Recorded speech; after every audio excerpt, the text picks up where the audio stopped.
that you, my grandchildren, might enjoy hearing it someday. It may be of interest to you. And if you hear a little something on the start here which might be a little bit repetitious, why, forgive me, because it wasn't meant to be that way. But I started off by saying that I was born Brigham City, Utah, May the 10th, 1912. And I lived there until I was perhaps maybe 4 or 5 years old, and then I moved on to Salt Lake City. So, like I said, some of this is a little repetitious, forgive me. The date so happens to be that I'm making this recording or copy, happens to be the 19th of March, 1983. And this really goes back a lot of years, believe me, you. And I found it kind of interesting just to listen to it myself. So let's see what happens. And I apparently, all I can remember, I didn't live there too long. I was a very small boy when my folks moved from there to Salt Lake City.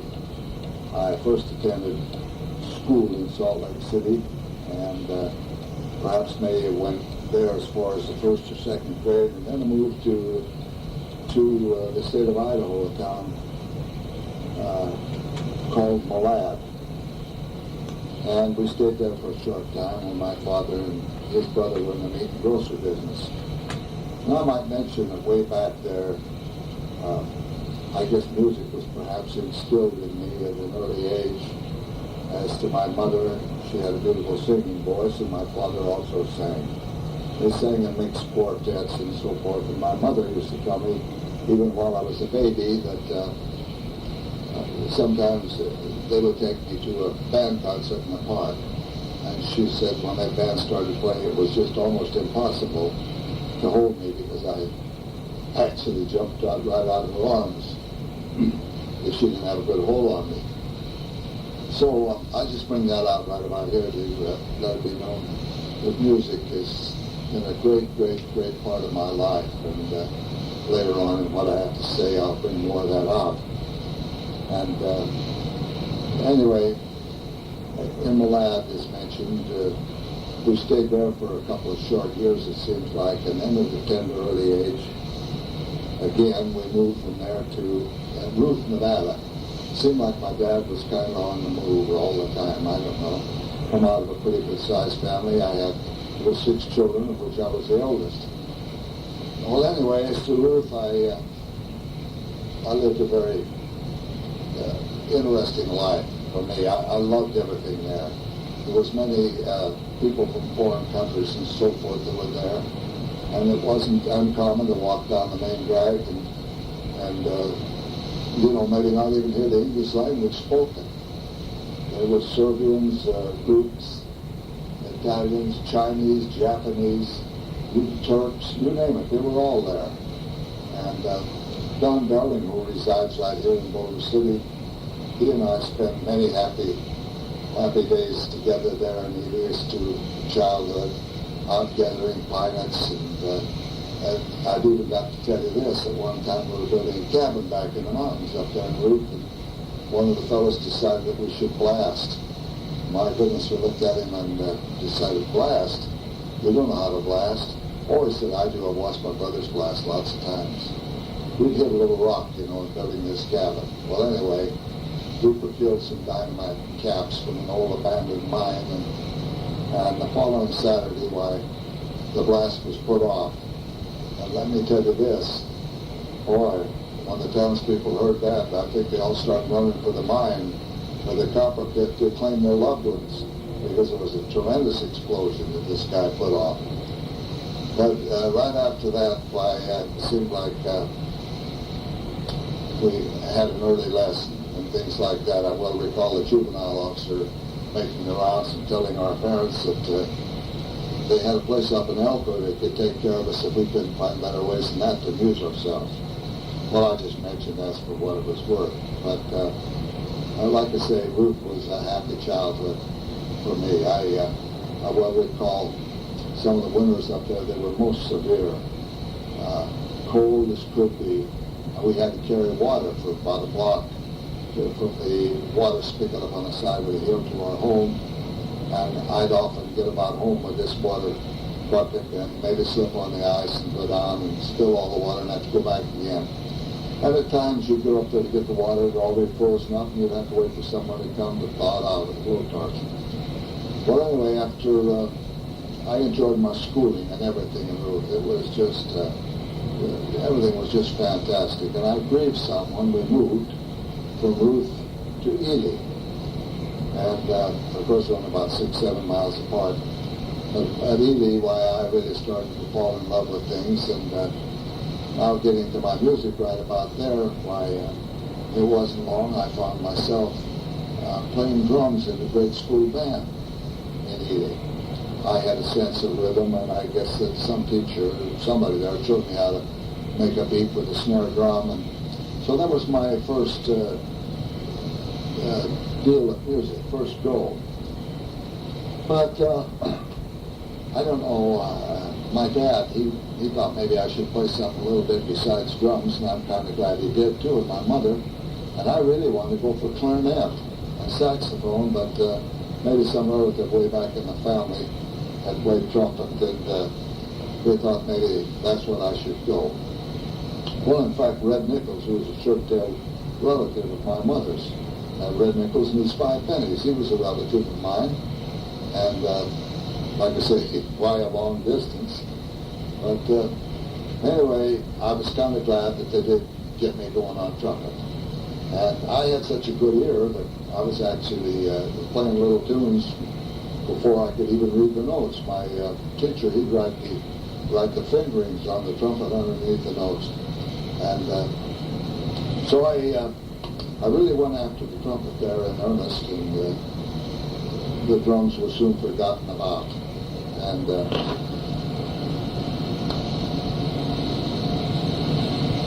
in fact, I recall my mother saying to me a time or two, "Tom, you're driving me right up the side of a wall with that blowing that horn. Can't you take it and go out in the garage or go up in the hill?" And, there's really nothing more irritating than someone's nerves, I suppose, than some young kid trying to blow a horn. But I was determined to learn, and maybe putting it this way, when I first got the horn, until I caught on, why, she almost had threatened me with a licking, to make me practice. And then after I really wanted to practice and blow, then it was the other way around. So that was kind of humorous, so I just bring that out. But Ely was a great town. I enjoyed it, and I had many friends there, and my childhood was most enjoyable in Ely. And I recall as to some of the severe winters that we had there. Not uncommon to see it way down below zero. And at one time, I well recall seeing the temperature down to 32 below zero in Ely. And speaking of Ely, I carried the Ely Daily Times for the late Governor Dale Pittman and his wife for a good number of years. And I well recall later in life, down on the job here at the dam, why Governor Pittman and his wife were aboard an elevator down there that I happened to be riding on, and the fellow that was escorting them through, he said, "Governor Pittman, Mrs. Pittman, I'd like you to meet so-and-so here." The governor said, "We need no introduction to Tom. He carried our paper for a good many years." So I just brought that out, that they hadn't forgotten me. But Ely was a beautiful town. I don't know, I just enjoyed anything and everything there. And I might say this too, is to one of my childhood friends that I had. How could I ever forget him? His name was Moon Fu, a Chinese boy. And I well recall one incident. His mother gave him 50 cents one day for him to go down and get a haircut. Well, it seemed like we kids thought that it might be better to spend that 50 cents for candy, which we would all eat, and that I would wind up cutting his hair, which I did do. Well, anyway, doggone it, the more I got it going on it, the worse it got. And I finally wound up cutting him clear volley. And I was just literally scared to death what his mother was going to say to him. But it so happened that she liked that, believe it or not. So that was a 50 cent well spent. The kids had a lot of candy, and his mother liked the haircut that I gave him. I'm going to jump ahead a little bit on Moon Fruit because my brother who lived in Las Vegas called me up one day and he said, Tom, he said, do you remember Moon? I said, I sure do. He said, well, he's here in Las Vegas. He deals Sparrow Bank down at the Old Vegas Club, and he asked about you. Well, lo and behold, one day my phone rang, and a voice on the other end said, you the Tom Nelson who lived in Ely? And I said, yes, I am. He said, well, you remember me? My name's Moon. I said, I sure do. I said, I well remember cutting your hair. You remember that? And he did. We both had a good laugh. Well, he says, I come out to Boulder now and then. He says, I'm married to Harry Wan's daughter. And he says, come up to the New China Cafe some night and we'll chew the fat over a piece of pie. I said, Moon sounds like a winner. And some months later, I happened to be up in Harry's Cafe there, and I saw a Chinese fellow there of rather small stature, and I thought maybe that might be Moon. So I said to the waitress, incidentally, would that be Moon? And just went back into the kitchen. She said, yes, that's him. I guess Moon would come out and give him a hand now and then, maybe on a day off or something. So I said, I appreciate it if you tell him that an old childhood friend of his by the name of Tom Nelson's out here. So she said, I will.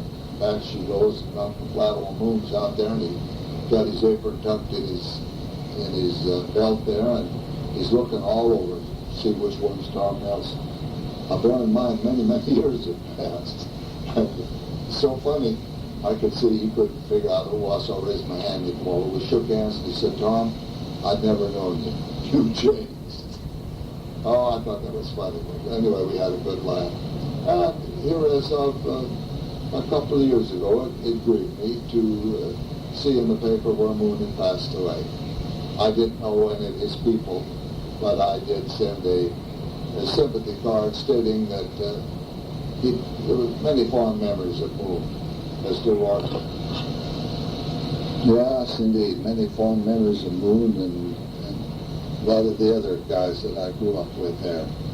And how could I forget some of the 4th of July celebrations? Oh, they went all out for the kids in that park there, and such as 3-legged races, pie-eating contests, and incidentally, this pie-eating contest, I think I won that for about 3 or 4 years in a row, believe it or not. They set a whole blueberry pie down in front of you and tie your hands behind you. You had to root that whole pie out. Now, this was a good-sized pie, and eat it with your, with just your mouth root. And I well recall the first year there was a pretty good-sized kid alongside of me. I said, what do you say you and I split? He said, sounds like a good deal. And I think the first prize was about $3, which was real big money, for that era. Well, anyway, when the guy shot his pistol, boy, in no time, I'd eaten that pie, and this kid was still working on his. Well, anyway, when the payoff come off, I give him about a third, and I said, you're lucky to get this. You don't know how to eat pie. But for about 3 years, like I said, or maybe even 4 years in a row, I always won that pie eating contest. And it took me a few years before I could look blueberry pie in the eye after going through all that. And but that was one of the highlights of this affair, the pie eating contest, the 3-legged race. I can recall maybe my mother gave me 4 bits, a half a dollar to go down and spend, for the 4th of July celebration. And it wasn't uncommon maybe that I'd bring as much as $5 or $6 home that I'd earned in entering various events. Yeah, even right to this day, when I go through Ely, I feel that I should hold my hand over my heart for the enjoyable childhood that I spent there, which went much too fast. Because again, it seemed in no time we were about ready to make a move. Well, I might mention, too, getting back to my music, maybe a strong inspiration to really learn to play that instrument even better and really go at it was I sold papers for quite a little time up on the red light district in Ely. And that was a pretty good-sized place, you better believe me. Back in that era, it was rumored that there was as many as 250 girls up on that line, up on that boardwalk. And it seemed that every 15, 20 cribs or so apart, there was a little dance hall, and there was music going on in there. Well, I used to loiter as long as I could, and, until somebody say, hey, you better get it moving. I was only interested in one thing, believe me, and that was just the music. But I did enjoy listening to the music. And I recall a little later on, a very fine big dance orchestra came to me from Salt Lake City, and they were playing a big dance in one of the pavilions there, and I found myself in there, not that I wanted to dance or anything like that, but I wanted to hear the music. And I found myself down as close to the bandstand as I could after I got in there, and listening to this great band, and I was greatly inspired at what I heard. Full brass section, full saxophone section. Well, anyway, I just bring this music out again now and then because it always played such an important part of my life. Well, after completion of my high school freshman year in Ely, believe it or not, my dad was on the move again. So with a heavy heart, we packed up, and this time we're headed for Bryce, Utah. And so it wasn't long, kids adjust pretty fast to find new friends and everything, and maybe some of my sad memories of Ely, they kind of, they kind of healed. And as I met new friends and so forth in Bryce. So it so happened one day, I'm still blowing the horn like crazy then, and I'm going to school, and I'm playing in the high school band. So I'm getting a little bit of experience there. I'm a sophomore in high school, and I'm down the barber shop one day getting a haircut, and this barber that's cutting my hair, he's talking music to some guy in the next chair. And my sister was listening to all this, and she pipes up, she said, to this barber cutting my hair, my brother's a trumpet player. Oh, she said, he is? The barber said, he is? Yeah. She said, he's a trumpet player. Where is he? She said, that's him, you're cutting his hair. That was so funny. He looked at me and he said, you play trumpet, son? Oh, I said, I'm just learning. I said, I'm playing in the high school band up here, but I'm just learning to play trumpet. Well, he says, I play trumpet. I got a little dance band. He says, why don't you come down? We're rehearsing tonight, and let me hear what you can do. And he says, maybe I can give you some pointers and help you along. So I found myself down there with a belly full of butterflies, a little worried, about going down amongst adults. So the guy, I guess he thought what I was doing was pretty good, and he stuck me on second trumpet, and he's helping me along, and before long I found myself playing in his little band. They booked little occasional jobs around here and there, some of the surrounding towns. So right about here I point out that at a very tender age that you might say I turned professional. I mean, by the time I mentioned too that just to my high school there, I had a little band, we played the assembly programs and things so forth right on the school campus. And this band, I called it Tom and his Tomcats. How about that for me? So, well, anyway, upon completion of the school year, I had an opportunity to go to Grand Junction, Colorado, to play with a band. Now, this was a jitney dance. Well, what I mean by that, it was a big dance pavilion, and they charged 10 cents a dance. So when that floor was full, I don't know how many couple it would accommodate, but when it was full, supposedly the management says they paid $60 an hour. And now, believe me, they wanted you to get them on there and give them 3 courses of sweet stew or whatever you have, and chase them off. Get ready for the next round. So that was a very interesting experience that summer there and playing with this all-adult band. Most all of the guys, you know, are probably old enough to be my father and much older. But I did get a lot of good experience playing with them, and I gained some confidence too. Well, that summer went on way much too fast. And I might mention this also. Before I went to Grand Junction, Colorado on this job, my mother made a telephone call to the management there to make sure that I wasn't going to be playing in a house of ill repute or something of that nature. The management told my mother that they had a rooming house and that I would stay right there with them and that they would look out after me just as much as they would a son of their own. And I will say this, they did. They were very fine people, and they just looked after me more or less like foster parents. So there was no problems there of any kind, and upon the completion of this summer's engagement there, why, believe it or not, my folks had moved again, this time from Price to Provo. Well, I boarded the train, and after kind of a sad farewell, but I was told that any time I wanted to come back to Grand Junction, I had a job waiting for me in that band, and that made me feel good.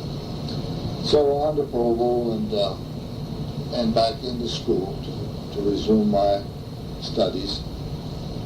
And in the meantime, a band leader by the name of Ralph Malachi, he'd heard about me from some source that I was now living in Provo, or going to live in Provo, and I found I was recruited to play in his band.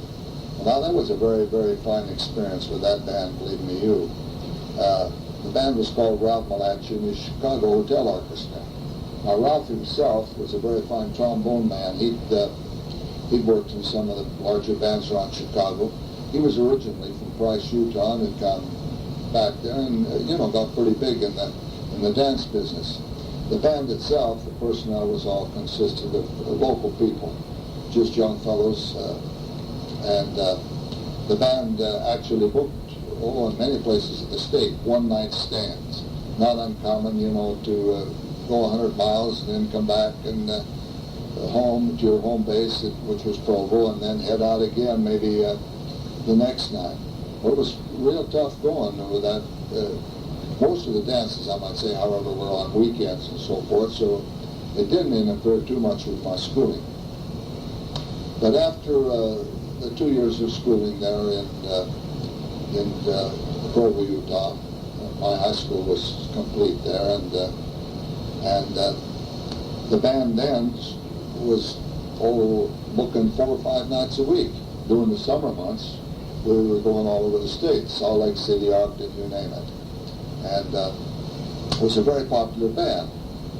As a 10-piece band, it consisted of 3 saxes, 3 brass. And when I speak of brass, I'm speaking of 2 trumpets, trombone, which the leader played, piano, drums, bass, the old wind bass. The string bass hadn't come into the field too strong as that era, and banjo. Later on, banjo was kind of pushed aside for the guitar because as to the recording industry and broadcasting and so forth, the sounds of the banjo were just a little bit too resonant. Well, anyway, the band, like I say, worked all over the state, and in the meantime, you got to hear this. My folks are on the move again, this time to San Diego. And now bear in mind, I'm still underage, but Ralph had told my folks that I could live right with he and his wife, and they'd take good care of me. So my folks consented to it, and they left me in Provo while they went to San Diego. Well,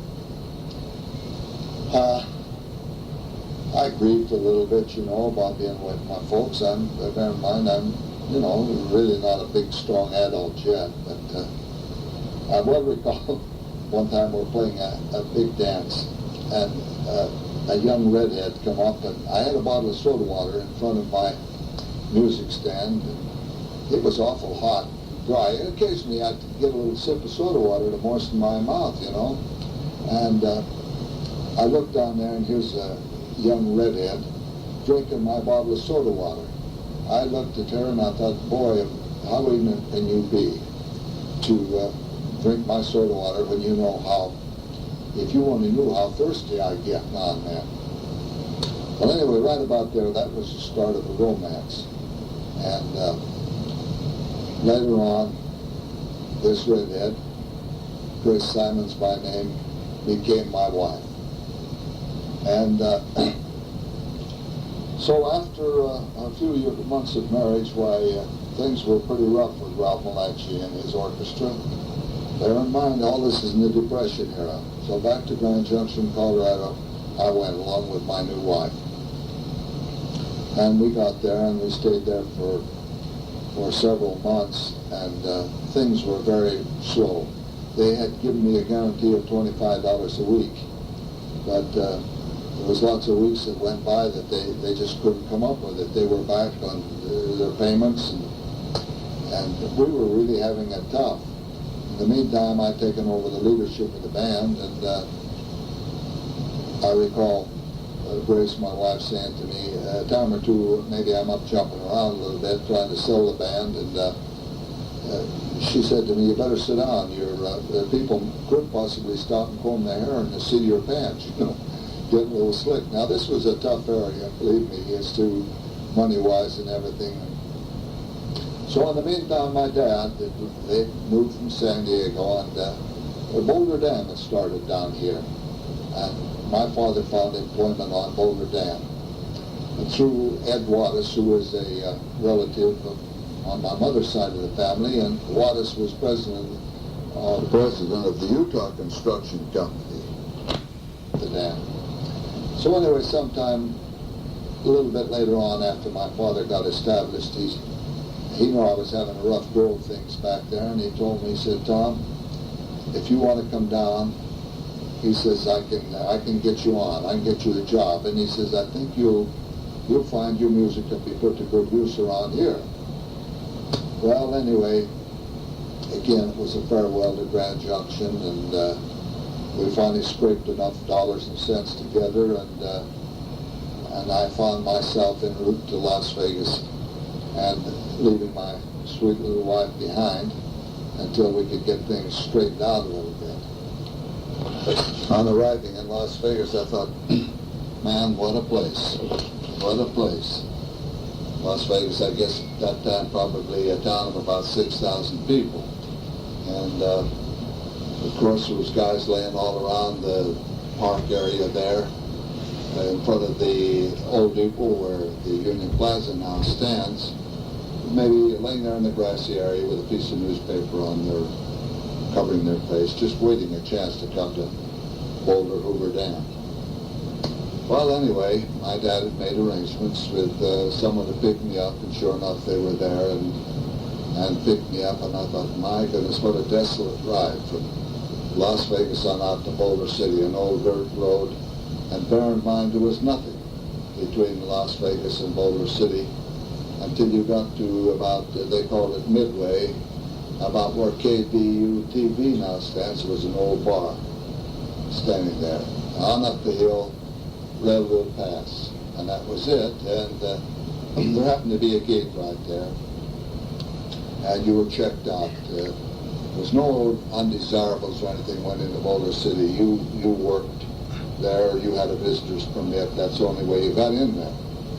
Well, anyway, I was cleared through the gate. The fellow knew that I was coming, and I was all cleared. And I was taken down to the river commissary where my dad was. He was managing the river commissary, which is down in the deep part of the canyon. And so anyway, arrangements had been made, and I went through the clearing hall, McAdams, the paymaster up there, and I was hired out to go right out on a graveyard shift. So I thought to myself, this is going to be pretty tough for somebody who's never done any work in his life, you know, any hard work I'm talking about. And I knew this was to be tedious, hard labor. And right about now I found myself missing my little wife, and I hoped that it wouldn't be too long before I could have her down. And I had my mind made up that, well, if we could just stay there for 6 months and get a little steak, then maybe we take out and head back and get back into music, which is, as I've already mentioned many, many times, is really my true love was music. And so anyway, I wound up on a graveyard shift in a labor gang in one of the big diversion tunnels. Now this is in the year April 1932. The dam itself was started late in 1931. So you might say I was right there through all the gravel stage. Well, I was assigned a little job along the tunnel there, picking up rocks and so forth, moving them out of the road that had fallen off the big trucks as they're digging out. And the foreman come up to me and he said, "Nelson, how about go down the tunnel and get a jackhammer and bring it up here and break this rock?" Well, I had to admit to him that I was really rather dumb. I didn't know what a jackhammer was. But I had an inkling of an idea that he was talking about a drill. So I proceeded down the tunnel and I got what I thought was a jackhammer and I brought it back up and set it alongside of the canyon wall, or the tunnel wall there. A little bit later on, he came back and I was busily engaged picking up the rocks that had fallen off trucks and what have you. He said, "Nelson, did you find that jackhammer?" I said, "I'm sorry, I couldn't find a jackhammer, Bill, but I did find a drill." And he looked at it, he says, "Well, didn't you know that's the same as a jackhammer? That's a jackhammer." And he started laughing a little bit. He said, "How come you're not running it?" I said, "Well, really, I don't know how." I said, "Let me say this." I said, I'm a musician, I'm a trumpet player. I said, I've never done any work like this in my whole life. However, I can assure you that I'm energetic, I'm ambitious, and I'll learn." Well, he said, he said, "with a Scandinavian name, I thought you might be a pretty good hammerman, and I was giving you a break. So how about that?" Well, anyway, the word got around, I guess, that there was a trumpet player, a musician working in one of the gangs, and let me say this, that music opened up many, many avenues as to the construction at Boulder Hoover Dam. So I went all through the gravel stage and what have you, and as a completion was made here and there, maybe it was necessary to lay off some of the crew. Now, the word get back, say, "Hey, now if you want to dance." In the meantime, I'd been playing a few dances up in Boulder City at the old American Legion Hall and at the mess halls. They used to have some fantastic affairs up there. So the word would get around, now, if you want to dance, don't lay that guy off. Move him over into another gang. So fortunately, I went all through the construction of Boulder Dam and never was laid off. Now, during the big construction, there worked about 6,000 men there. And let me say this, I probably worked at all stages of labor down there, including the placement of the concrete up in the diversion tunnels. I trumped lots of concrete and lots of concrete in the dam, and I really could tell you a lot about a muck stick because I had my share of that too. In case somebody don't know what a muck stick is, that's a pick and a shovel. And so anyway, all went well with that, and I found myself, when they were excavating down the bedrock in preparation for the pouring of the concrete, I was assigned to as a flagman, flagging the 200 dump trucks that we had down in that hole. Now, the purpose of the flagman was to keep all these electric shovels going, of which I believe there were 8. And if so-and-so was a good digging over here, you poured it on him. And if this guy down the road a piece was handling big rocks in his dipper, just give him what he could handle. And also, I might make mention, some of these trucks were hardtails. And I better explain a hardtail right about here. Hardtail was a truck that had hard rubber tires on the back. And you had to be very careful where you sent that truck, because if he got mired down, you were in for it. You'd have to go round up a cat to get him out of there, and boy, the superintendent come along and really tell you off, for allowing such as that to happen. I recall one little incident that I've got to say right here, just to show you how highball this job was. I heard the swish-wash of an air hose way up high on the Nevada side of the cliff, as to a high skater was working up in that area, and perhaps maybe what happened, he didn't get his belt tightened, or the air hose broke and knocked him off. Who knows what happened? But anyway, he looked like a little ant way up there. And lo and behold, here he comes, tumbling all the way down. And the guy happens to light very close to where I'm standing. So I took a quick look to see if there was any trucks coming, because I wanted to run over there and just see if there was anything I could do for the man.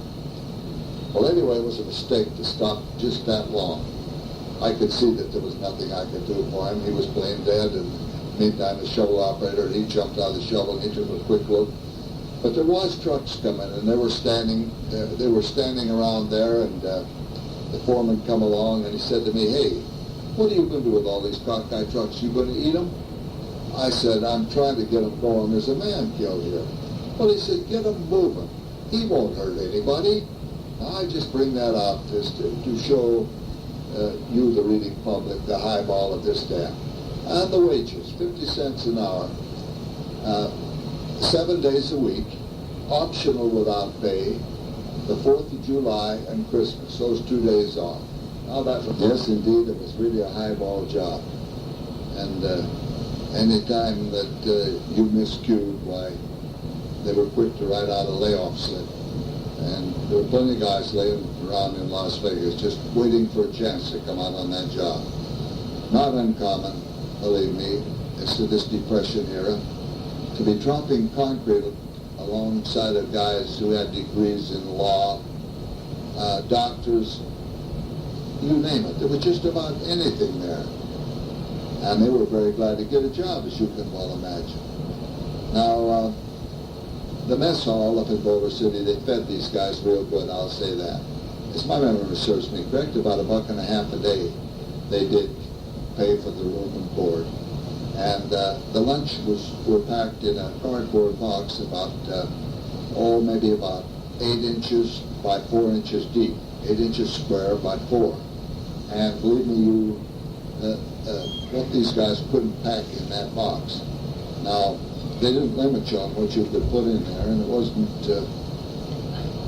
uncommon, really, to see some guys put as many as maybe 10, 12 sandwiches in there, and 2 or 3 pieces of pie, and an orange and an apple.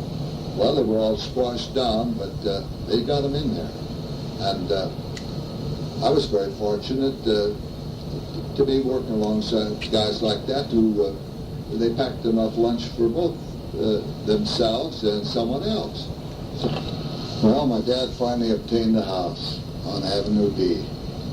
I can never forget that. And he said, "Tom, you can bring Grace down now, and because it's going to be a little while since your mother and the rest of the family will come down, and you can occupy the house."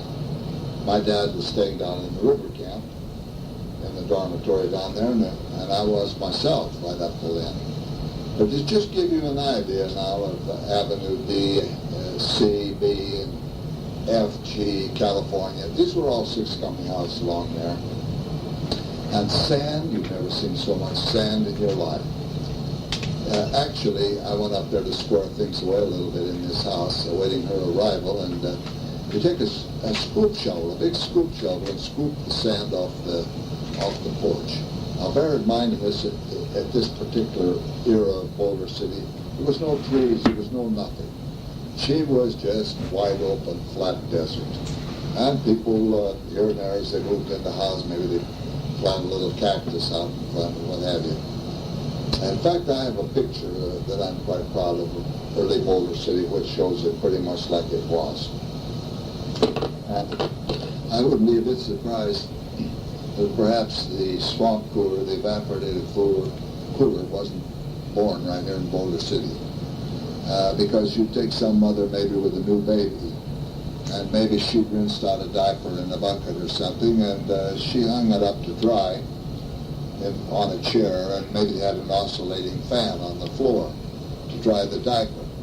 Well, on the other side of the, on the other side of the diaper, you know, where you could feel a little breeze coming through there.